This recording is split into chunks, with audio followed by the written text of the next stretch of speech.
BBC বাংলার সান্ধ্য অধিবেশন প্রবাহতে আপনাদের স্বাগত। আজ আপনাদের সাথে লন্ডন স্টুডিও থেকে আছি মানসী বড়ুয়া।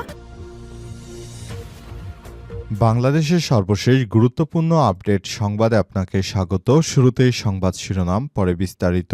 প্রথমেই জানাবো আমাদের হাতে থাকা সর্বশেষ গুরুত্বপূর্ণ সবথেকে তাজা আপডেট সংবাদ। হাদি হত্যা মামলার আসামির অবস্থান নিয়ে বিভ্রান্তি এবং প্রকৃত তথ্য।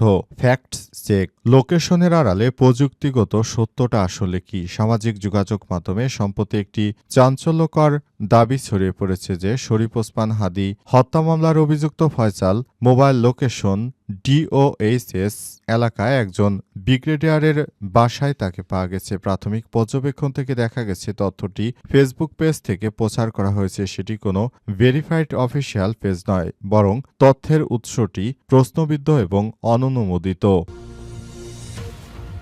এরপর জানাবো নির্বাচনে সবার জন্য লেভেল প্লেইং ফিল্ড নিশ্চিত করতে হবে বলেন সালাউদ্দিন আহমেদ। নির্বাচনে সবার জন্য লেভেল প্লেইং ফিল্ড নিশ্চিত করার আহ্বান জানিয়েছেন বিএনপির স্থায়ী কমিটির সদস্য কক্সবাজার ১ চকরিয়া পেকুয়া আসনে ধানের শীষের মনোনীত প্রার্থী সালাউদ্দিন আহমেদ আজ বিকাল ৪টায় কক্সবাজার জেলা রিটার্নিং অফিসার ও জেলা প্রশাসক কার্যালয়ে মনোনয়নপত্র যাচাই বাছাই কার্যক্রম শেষে তিনি এই আহ্বান জানান। এদিকে জানুয়ারিতে তীব্র শীতের আভাস আসছে, পাঁচ শৈত্যপ্রবাহ। আবহাওয়া অফিস জানিয়েছে জানুয়ারি মাসে দেশে তাপমাত্রা ৪ ডিগ্রি সেলসিয়াস পর্যন্ত নেমে যেতে পারে।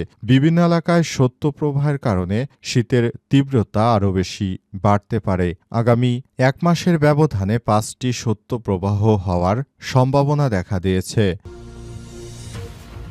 এবারে জানাবো সৌদিতে কর্মী পাঠিয়ে রেকর্ড গড়ল বাংলাদেশ। জীবিকার সন্ধানে ২০২৫ সালে ৭.৫ লাখের বেশি বাংলাদেশি শ্রমিক সৌদি আরব গেছেন। একক কোনো দেশে এক বছরের বেশি এত সংখ্যক বাংলাদেশি কর্মী পাঠানোর ঘটনা এটাই সর্বোচ্চ বলে জানিয়েছে জনশক্তি ও কর্মসংস্থান প্রশিক্ষণ ব্যুরো। এবং সর্বশেষ জানাবো সৌদির শান্তিপূর্ণ অভিযানে ইয়েমেনে ৭ জন নিহত।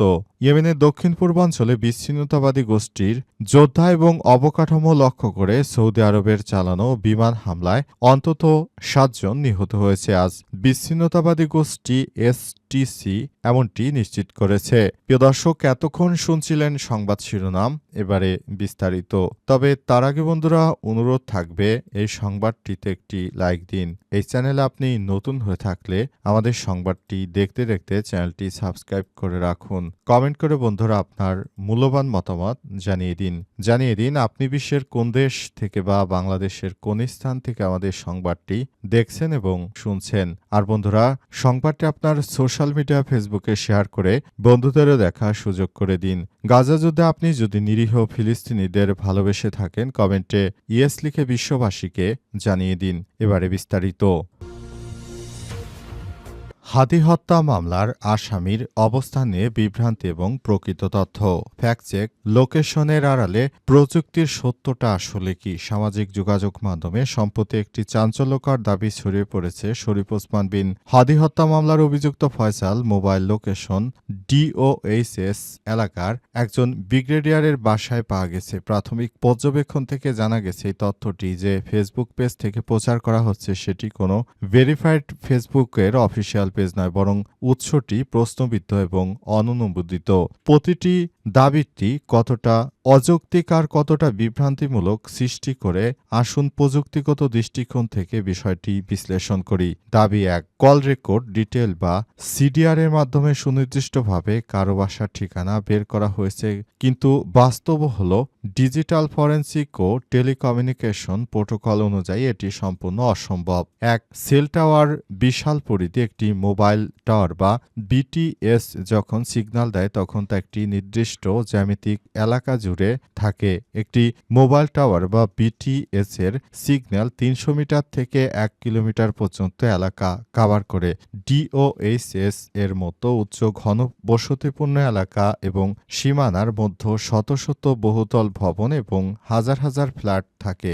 সিডিআর ডেটা কেবল এটি নিশ্চিত করে যে ব্যবহারকারী ওই টাওয়ার সীমা সীমানার কোথাও ছিল এবং তা কোথায় সেটি মূলত জানা অসম্ভব। সুতরাং যে বিভ্রান্তিমূলক তথ্য ছড়ানো হচ্ছে যে এক সেনা কর্মকর্তার বাসায় হাতির খুনির লোকেশন জানা যাচ্ছে, এটি সম্পূর্ণ মিথ্যা এবং ভুয়া বলে নিশ্চিত করা হয়েছে। নির্বাচনে সবার জন্য লেভেল প্লেইং ফিল্ড নিশ্চিত করতে হবে বললেন বিএনপি নেতা সালাউদ্দিন। বিএনপির জাতীয় স্থায়ী কমিটির সদস্য সালাউদ্দিন আহমেদ বলেছেন, এবারের জাতীয় সংসদ নির্বাচনে সবার জন্য সঠিকভাবে লেভেল প্লেইং ফিল্ড নিশ্চিত করতে হবে, তা না হলে আসলে নির্বাচনটা সুষ্ঠুভাবে হওয়া সম্ভব নয়। তিনি আরও মনে করেন, যদি নির্বাচন সুষ্ঠুভাবে করতে হয় অবশ্যই সবার জন্য একযোগে কাজ করতে হবে, সবাইকে নিয়ে কাজ করতে হবে বলে মনে করেন তিনি। সেজন্য তিনি সবাইকে নিয়ে একসঙ্গে কাজ করার জন্য আহ্বান জানিয়েছেন যে কোনো রাজনৈতিক দলের নেতাকর্মী হোক না কেন সবাই যেন নির্বিঘ্নে ভোট দিতে পারে, বাংলাদেশের প্রতিটি মানুষ যেন তাদের নিজের ইচ্ছামতো ভাবে ভোট দিতে পারে, সেই ব্যবস্থা যেন সরকার নেয় বলে জানিয়েছেন তিনি। সেজন্য সবাইকে লেভেল প্লেইং ফিল্ড নিশ্চিত করতে হবে, তা না হলে দেশের অভ্যন্তরে আবার নতুন করে কোনো ধরনের সংকট সৃষ্টি হয়ে যেতে পারে, এমন জায়গা থেকে ভয়ের পরিবেশ সৃষ্টি হতে পারে বলে মনে করে বিএনপি নেতা সালাউদ্দিন। সেজন্য তিনি সবাইকে আরও বেশি দায়িত্বশীল ভূমিকা পালন করার জন্য বলেছেন এবং নেতাকর্মীদেরকে আগামী জাতীয় সংসদ নির্বাচনে জনগণের দ্বারে দ্বারে গিয়ে তারপর ভোট চাওয়ার জন্য আহ্বান জানানো হয়েছে। সবাইকে বলা হচ্ছে সবাই যেন বাংলাদেশ জামাত ইসলামী, বিএনপি বা যে কোনো রাজনৈতিক দলই হোক না কেন যে শত যোগ্য ব্যক্তি তাদেরকে যেন ভোট দেওয়া হয়, তাহলে দেশের মানুষ শান্তিতে থাকতে পারবে, দেশে একটি লেভেল প্লেইং ফিল্ড নিশ্চিত সম্ভব হবে। জানুয়ারিতে তীব্র শীতের আভাস, আসছে 5টি শৈত্যপ্রবাহ। আবহাওয়া অফিস জানিয়েছে জানুয়ারি মাসে দেশে তাপমাত্রা 4 ডিগ্রি সেলসিয়াস পর্যন্ত নেমে যেতে পারে। বিভিন্ন এলাকায় শৈত্যপ্রবাহের কারণে শীতের তীব্রতা আরও বাড়তে পারে।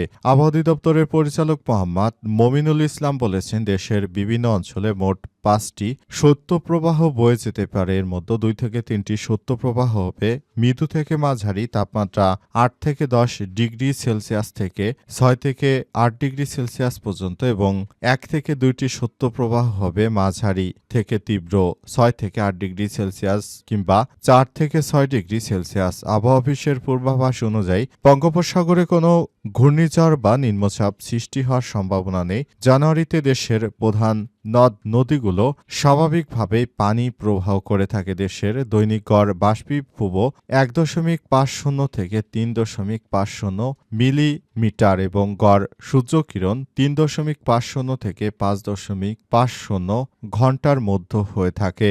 এজন্য এসব বিষয় নিয়ে সরকার খুবই গুরুত্ব দিচ্ছে। নতুন করে শৈত্যপ্রবাহ শুরু হলে আসলে বাংলাদেশে যে দরিদ্র জনগোষ্ঠী রয়েছে তাদের উপর বড় ধরনের প্রেসার পড়তে পারে। সেখান থেকে বাঁচার জন্য সবাইকে আরও বেশি দায়িত্বশীল ভূমিকা পালন করতে হবে। দেশের অভ্যন্তরে কোনো ধরনের যেন সমস্যা সৃষ্টি না হয় কিংবা ঠান্ডাজনিত কারণে যে ধরনের অসুখ বিসুখ আসতে পারে ছোট বাচ্চাদের, সেসব বিষয় নিয়ে আগে থাকতে আবহাওয়াবিদরা সতর্ক করেছে এবং বলা হয়েছে ছোট বাচ্চাদেরকে যেন ঘরের ভেতর থেকে খুব কম সময় বের করা হয় এবং সবাইকে যেন ভালোভাবে সবকিছু একটা জায়গার মধ্যে করা হয়, সে ব্যবস্থায় গ্রহণ করতে আহ্বান জানানো হয়েছে।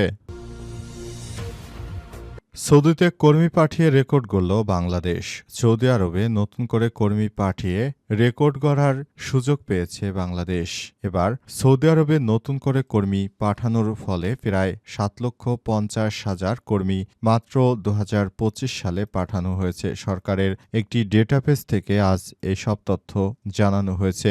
ডেটাবেসের তথ্য অনুযায়ী বলা হয়েছে, আসলে পুরো বিষয়গুলো যেন সৌদি আরবের সঙ্গে একটি ভালো অবস্থানের দিকে যায়, সেজন্য সবাইকে নিয়ে একযোগে কাজ করতে হবে, সবাইকে আরও বেশি এসব বিষয় নিয়ে কাজ করতে হবে। দেশের প্রতিটি জায়গায় জায়গায় আসলে আমাদেরকে একইভাবে দেখভাল করতে হবে। সরকারের পক্ষ থেকে আরও বলা হয়েছে যেন বিদেশে আরও আমাদের অন্যান্য রাষ্ট্রের সঙ্গে ভালো একটা সম্পর্ক তৈরি হয়, সেই ব্যাপারটি নিয়ে আরও বেশি দায়িত্বশীল ভূমিকা পালন করতে হবে। সৌদি আরব বাংলাদেশের এমনিতেই অনেক ভালো একটা বন্ধু রাষ্ট্র, সুতরাং সৌদি আরব আরবের সুখ দুঃখে বাংলাদেশকে সবার আগে পাশে দাঁড়াতে হবে। তাদের দেশে যেহেতু শ্রমিকের অনেক চাহিদা রয়েছে, তাই সে বিষয়টিকে মাথায় রেখে সরকার এ ব্যবস্থা গ্রহণ করেছে। সরকারের পক্ষ থেকে বলা হয়েছে যেন বিদেশে গিয়ে তারপর যার জায়গা থেকে সবাই কর্মসংস্থান তৈরি করতে পারে, সেজন্য সরকার যে সুযোগ তৈরি করে দিয়েছে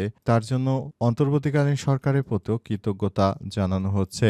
অতীতে ১ বছরের ব্যবধানে সৌদি আরবে এত বিপুল সংখ্যক লোক কোনোদিনও যায়নি, যেটা বাংলাদেশের জন্য অনেক ভালো একটা ব্যাপার।